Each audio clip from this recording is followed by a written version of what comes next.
Welcome back to another technical deep dive here in the debug zone.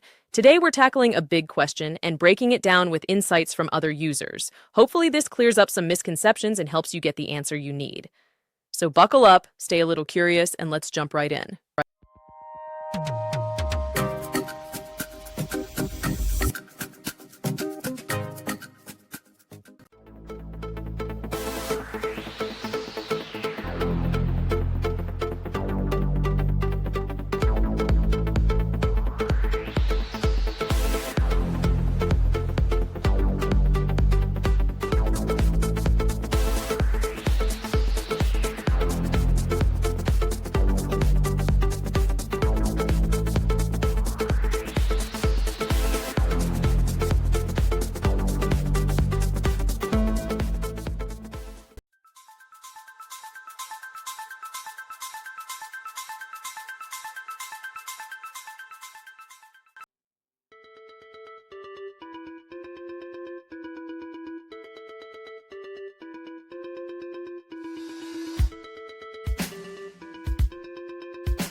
And that's a wrap.